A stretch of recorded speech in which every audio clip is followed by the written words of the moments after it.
Doug Williams became the first black quarterback to start, win, and be the MVP of a Super Bowl in 1988, and that was just a few years before I was born. He led the Washington Redskins, now the Washington football team, over John Elway and the Denver Broncos in Super Bowl 22, where he had over 350 yards and 4 touchdowns. Doug was born in Zachary, Louisiana in 1955. It was a little town of about 8,000 people, which is only 16 miles north of Baton Rouge, with 7 other siblings. Some of you LSU fans might know Zachary, Louisiana as the birthplace of the electrifying Trenton Holiday, and shout out to him. Also shout out to the baby in the background. He's making noise, so you'll probably hear him throughout the video. The Williams household severely lacked financially, with Doug himself commenting that they did not have running water until he was 14 years old.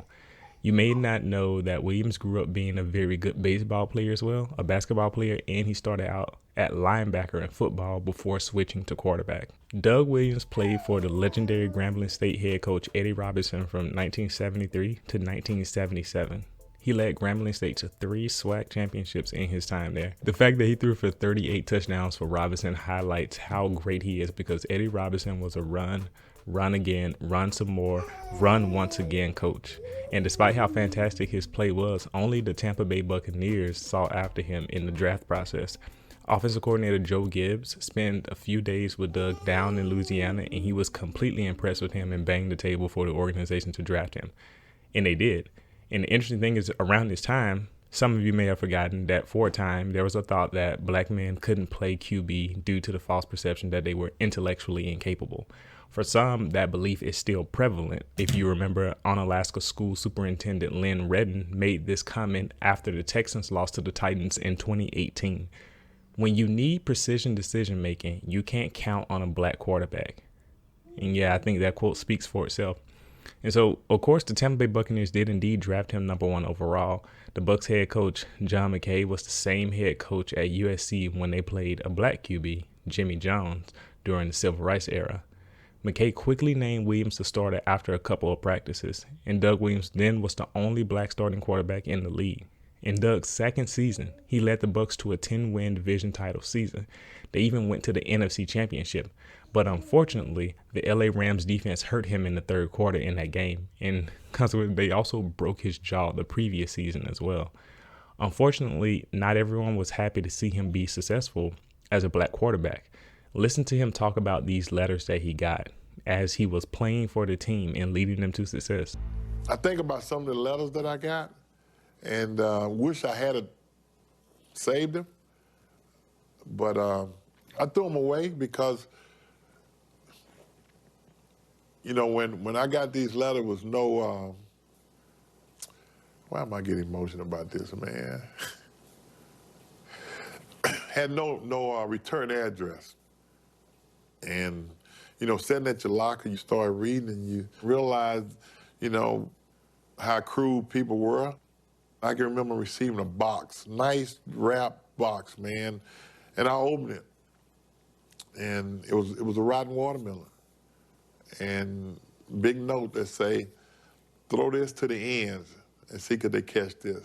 He even received death threats. Still, he led the Bucs to the playoffs 2 more times over the course of the next 3 years. The Gruden family loves him, and John Gruden specifically lost Doug's toughness over the years. He recalls a special play in which Doug was sacked, fumbled, got up, chased down a defender while pulling his hamstring, and then making the tackle. And that play stopped the team from scoring a touchdown, and they actually won the game because of that. John was there watching as a kid, and he never forgot about it, even all the way when he coached later on, and we'll get back to that later. Doug wanted to lock up a long-term deal with the Bucs, but he and owner Hugh Culverhouse were on different pages. Doug wanted $875,000, and it's crazy considering how much quarterbacks get now. The team offered $400,000. Doug brought it down to $600,000, but the team still would not budge at all. They wouldn't even go up a little bit. He said if they had offered him $500,000, he would have taken it. You would think that the guy who just led your team to the most success it's seen would be able to be paid accordingly. But alas, Doug was only the 54th highest paid quarterback in the league. And to me, that's just disrespectful. That means that starters and backups were getting more than he was at that time. backup QBs who weren't leading their team anywhere were getting more money than him. To make things worse, his wife had an aneurysm around this time and died a week later. They had just gotten married in 1982. They had a daughter 9 months into the marriage, and then the wife passed on just a few months later. And I can't imagine what that's like, considering that I'm married with 2 kids right now. And around this time, the team gave him a take it or leave it stance regarding that $400,000 they offered him.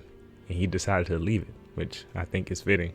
As a matter of fact, he took off the whole 1983 year to take care of his daughter. And I have so much respect for this man for that. That line alone lets me know all I need to know about Doug Williams. He's so dedicated to family and taking care of people that are around him. And I think this was a perfect example of that. It's an exemplary of the type of person that he is. And there are certain things in life you can't get back.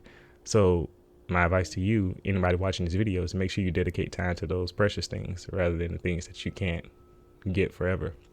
And after that, Doug indeed decided to leave it. Then the USFL came calling, and he joined the Oklahoma Outlaws. And he had 2 fantastic seasons with them before the league broke down, throwing for nearly 7,000 yards there. And he was determined to prove that the Bucs were wrong, and I believe he did. In 1986, the Redskins reached out because of old Joe Gibbs. Yes, the same coach that scouted him at Grambling State for the Buccaneers. And it just goes to show that when you make a favorable impression on someone, you really don't know how far-reaching the effects will be. Joe Gibbs was the only coach to reach out to Williams about coming back to the NFL. Now, it was to be the backup QB, and he was definitely that in 1986 to Jay Schroeder. And I think Schroeder knew the impact Williams would have in the game as well. I think the sole reason he waved Doug Williams off the field when he got injured in that 1986 game was that he didn't want his job taken if Williams performed very well. Down on one knee. So Joe Gibbs put me in there. I got halfway, and he gets up and he just tell me to go back. Schrader waved him off and said, "Get out of here. I'm okay." That's the most I've ever been embarrassed in football. And in 1987, Doug Williams did indeed start when Schrader got hurt and created the controversy. Things went back and forth due to various circumstances, such as Doug being injured and Schrader being injured, but ultimately, Williams played in 5 games that resulted in 3 wins. One of those 5 games was the regular season finale, in which he impressed so much that Joe Gibbs named him the starter for the playoffs. And he didn't disappoint. They beat the Bears, then the Vikings, and then they walked into the Super Bowl. The news about a black quarterback making it this far stirred up so many feelings across the league, and he knew the significance of being the first black quarterback in the Super Bowl. He got injured in the first quarter, but then came back in the second quarter and delivered the best quarter of football in Super Bowl history. Williams missed 2 plays and returned in the second quarter with Washington trailing 10-0. He, not Jay Schrader, was going to finish this game. Play action fake. Williams going up top. Got Sanders on the fly at midfield. He's gone unless they can catch him. The 30, the 20, the 15, the 10. Touchdown, Washington Redskins. Williams had the greatest quarter in Super Bowl history, throwing for 228 yards and 4 touchdowns.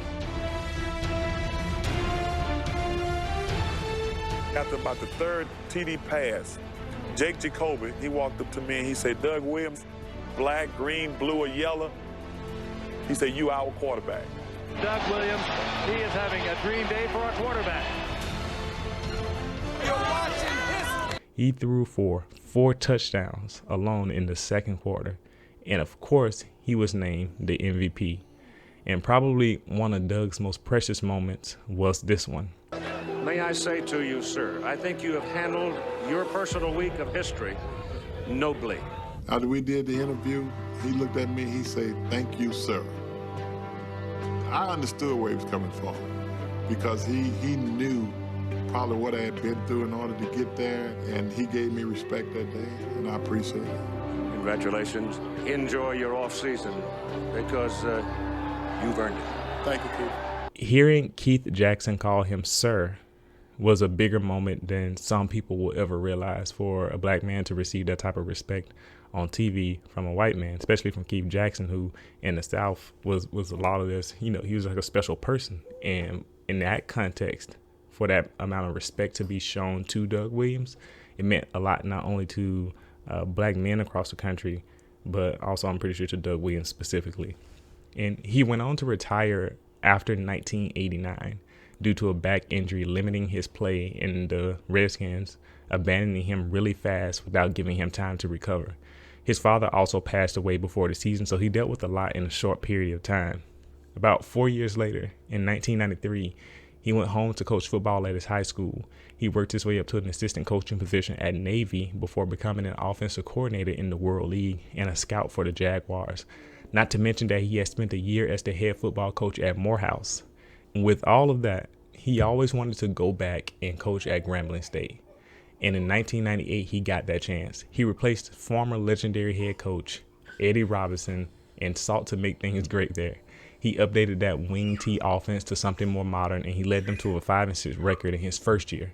Ultimately, he coached at Grambling for 2 different stints, and in between, he worked for the Bucs under that young boy that he made an impression on all those years before, John Gruden. Remember what I said earlier about you never know the effects of the impression you make on people, and I think this is just a great example of that. Doug went on to be a member of the Buccaneers and the Redskins, or as we're calling them now, the Washington football team's Ring of Honor.